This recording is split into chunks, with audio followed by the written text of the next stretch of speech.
Smuggling is a wicked and remorseless business, and it has no place in any civilized society, let alone the United States.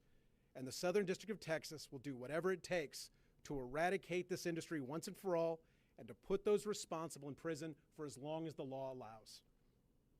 So for those considering coming to this country illegally, our message is clear. Don't do it.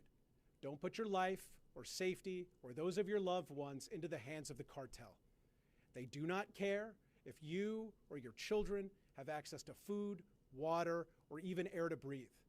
They do not care if you live or die. And our message to these smugglers is equally clear. You can run, but you can't hide. If you're not already in cuffs, you will be in cuffs soon, because the United States does not forget. And with that, I'm going to turn it over to United States Attorney for the Western District of Texas, Justin Simmons.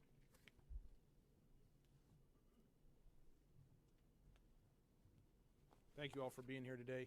My name is Justin Simmons. I'm the U.S. Attorney for the Western District of Texas. Thank you, General Bondi, for organizing this today.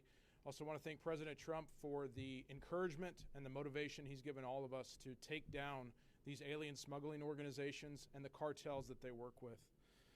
You know, Juarez, Mexico is right across the border from El Paso, Texas. And for years, Juarez has been plagued by violence, kidnapping, and murder. Cartels have been warring over that area for decades because it's a key route for trafficking drugs and smuggling humans into the United States. These cartels have no bottom. There is no limiting principle on how low they will go to enrich themselves. We saw an example of this recently in a case where a woman named Susana Guadian ran an alien smuggling organization out of Juarez.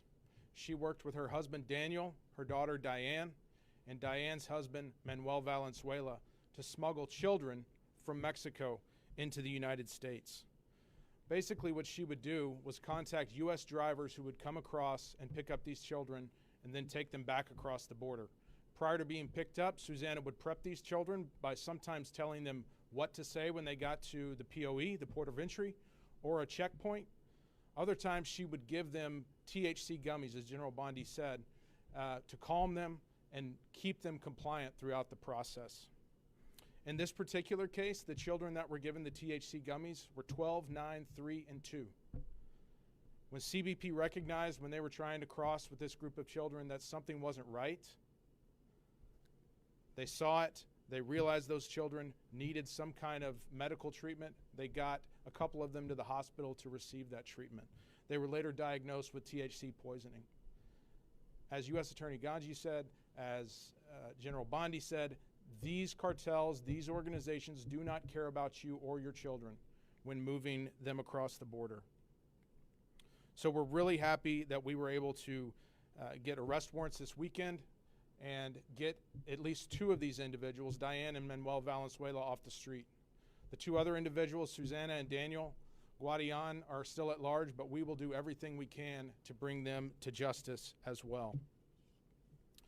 You know, nothing crosses the border without the cartel's permission, and nothing crosses without payment to the cartels.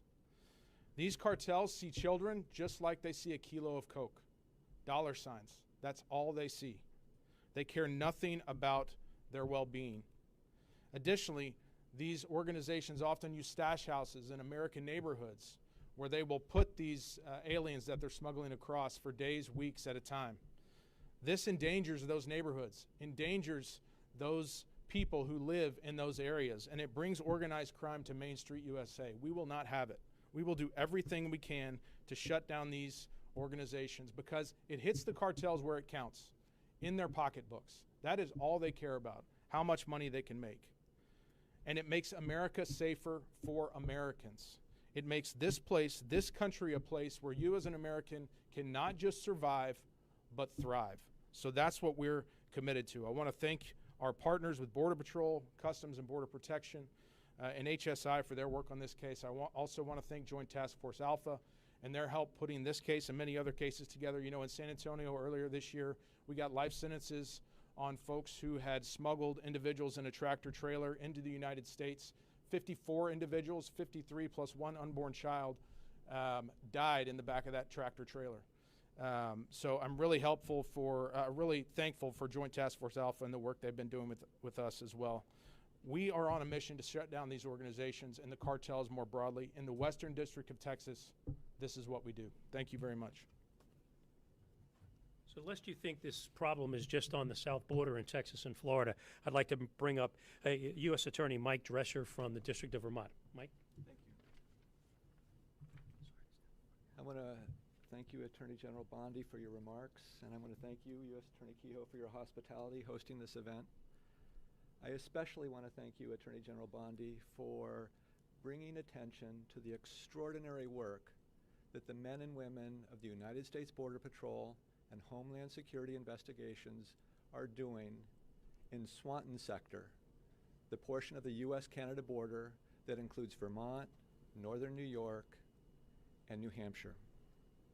Thanks to their work and the work of Joint Task Force Alpha, the United States Attorney's Office for the District of Vermont has obtained a 7-count indictment charging Norma Linda Lozano, who's 53 years old, of Ypsilanti, Michigan, with 1 count of conspiracy to commit alien smuggling and 6 counts of bringing aliens to the United States who lacked permission to enter or to remain in this country. As alleged in court filings, through much of 2024, Lozano repeatedly smuggled and attempted to smuggle illegal aliens into the United States from Canada. She did this for profit, negotiating payment with her Canadian co-conspirators and coordinating with them the locations where she would pick up her loads of non-citizens, aliens entering the country. As alleged, Lozano's methods included, echoing some of the comments we've already heard today, hiding a child alongside luggage in the far recesses of the vehicle that she was traveling in, disregarding the child's safety and welfare. These offenses are serious for several reasons. First, they aid and abet those who are seeking to enter the country illegally. Second, they exploit those people who are desperate and misguided enough to try to enter the country illegally. On the northern border, such illegal crossings frequently involve trekking through forests and swamps in inhospitable and dangerous circumstances. And third, they facilitate the unvetted aliens entering the United States for unknown and possibly nefarious purposes. In short, offenses such as those charged pose a risk to the nation's security. And the United States Attorney's Office for the District of Vermont is proud to work with the United States Border Patrol, Homeland Security, and Joint Task Force Alpha to help secure the northern border. Ms. Lozano was arrested Tuesday of this week in the Middle District of Georgia, where today she had her initial appearance in Albany, Georgia. She's been transferred to have subsequent appearances in the District of Vermont.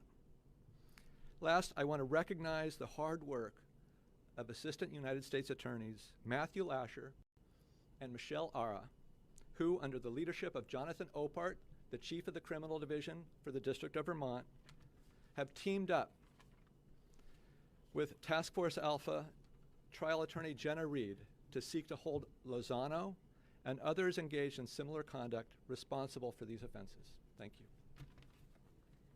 We're ready to take questions. If you want to direct them to any of the states, just let us know. Questions? Well, how about if we start on this side of the room and go over? Any questions?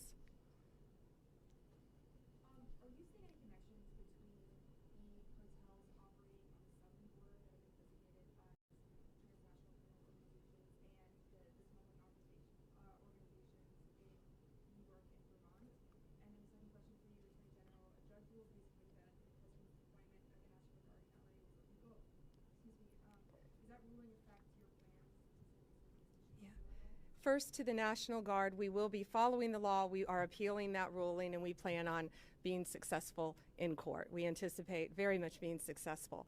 Back to this, yes, these transnational criminal organizations, since we have secured completely our southern border, are finding various ways to come into our country. And as our U.S. Attorney in Vermont knows, the northern border, it always has been, but it's gotten much worse, much more prevalent because it's a multi-billion-dollar business, the smuggling of drugs, guns, and humans. And so they're not going to quit once we secured our southern border. But yes, we're stopping them at our northern border, and that's why we're also increasing Joint Task Force Alpha to include our maritime ports as well. Any other questions?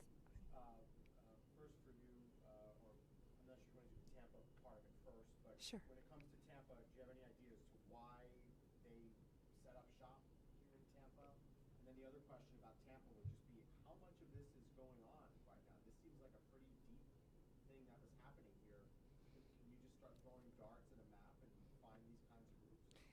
Can I start in on that first? Because I know you're a Tampa reporter, and that's why I think it was so important to have it here, because people are expecting this in Texas and big cities, and Tampa is a big city, but it is everywhere. It touches, I think, every city in our country. And traveling around this country, it's everywhere. It's everywhere you go because our borders were wide open, and guns, drugs, gangs were coming in, terrorist organizations, into every city in our country.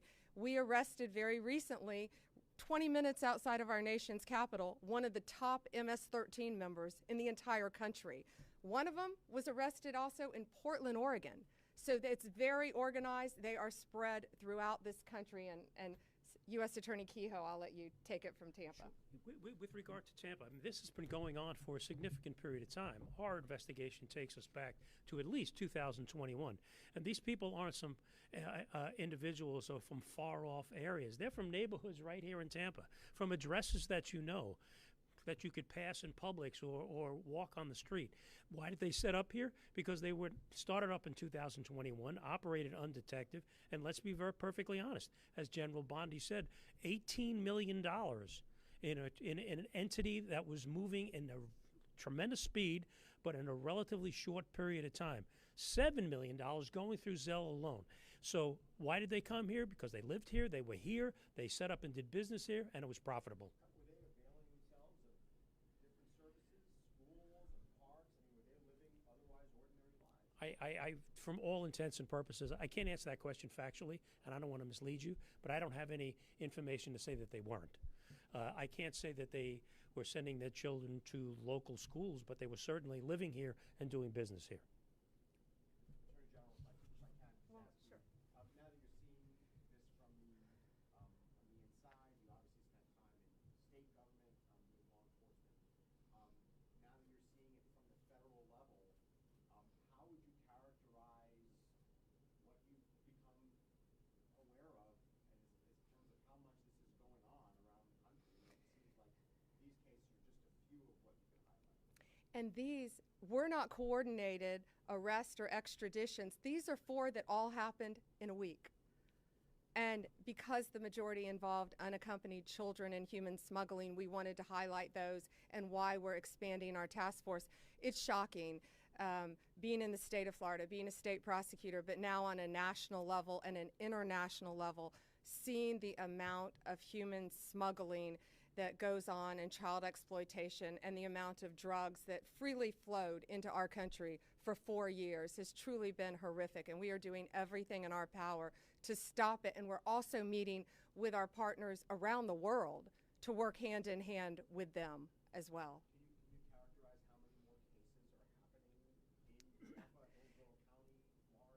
So just since January 20th, we have charged, in Tampa, you're specifically Tampa, but Joint Task Force Alpha has charged 55 defendants just recently. Since January, 55 have been charged. And these are all, from all over the country. Major cases, but I'll let U.S. Attorney Kehoe answer Tampa. It's everywhere. Yes, I mean, to take what the general says, this is everywhere. This is just not a part-time thing. Why? Because it's a profitable thing. Other cases under investigation here in Tampa? Yes. Numerous cases? Yes. I can't get into the details of those, but this is not the last case of this fashion that we're going to do. Border Patrol and HSI are out there day after day, week after week, conducting investigations. So will there be more such cases being indicted along the way? Their answer is yes. I don't want to speak for my colleagues, but I assume that they would echo my response in that regard. Take one more. Go ahead.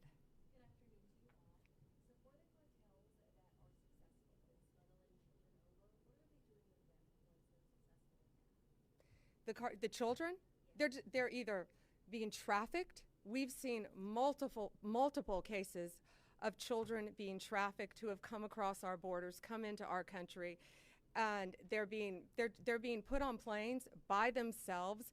When I was at the border in September, I went to the border in September in Yuma, Arizona, and they had a term, and it was called a recycled child. And these Border Patrol agents were seeing a little boy coming across our border multiple times. They saw him coming in as part of a family unit, which is often how they use children to get horrible criminals into our country, posing as a family unit. But these kids are coming from all over the place, and we don't know many of them where their parents were. That's why we're struggling to find that out, to prosecute all of them. But it was a recycled child, and these very vigilant Border Patrol agents recognized a little boy coming across. This was last September. And they couldn't figure out how he was going back and forth so easily. Well, our borders were wide open. And if you dropped your IDs, I saw IDs that were just piled up from every country you can imagine. If you dropped your passport, if you dropped your ID, they had a military member from China, dropped his ID. You could walk right into this country and say you were from anywhere you wanted to. And that's what we have stopped, and that's what we're going to prosecute. So they're using these children, many of them, to exploit them to help other gangs, cartels throughout this country. Some of these cases, when we're arresting these cartel members, they have children with them who are not related to them in their homes. Thank you. Thank you all for being here, and thank you for taking such close attention and realization to what's happening throughout our country affecting children. Have a great day.